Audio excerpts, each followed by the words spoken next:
একটা সত্যি কথা বলি, ঠিক আছে? আগে যখন না আমি একে তাকে ভালোবাসতাম, তখন তারা আমাকে ভালোবাসতো না। তা আমি খুব দুঃখ পেতাম, খুব কষ্ট পেতাম, তারপরে কাঁদতাম, তারপরে মানে না খেয়ে থাকতাম, হ্যাঁ, নিজের ওপর নিজে জেদ করতাম।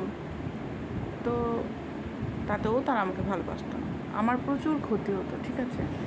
আমি রীতিমতো না খেয়ে থাকতাম। এরপর এখন আমি না নিজেকে ভালোবাসা শুরু করেছি, নিজের যত্ন নেওয়া শুরু করেছি, ঠিক আছে? দামি শ্যাম্পু ইউজ করা, নিজের একটা ফেস ক্রিম ব্যবহার করা, নিজেকে আয়নায় কিছুক্ষণ দেখা, নিজের একটু যত্ন নেওয়া, এগুলো শুরু করেছি। একটু ভালো ড্রেসিং করা, এখন নাইটি পরে আছি, বাট করছি, জাস্ট শুরু করেছি। সো লোকজন এখন দেখছি ভেরি কনসাস অ্যাবাউট মি।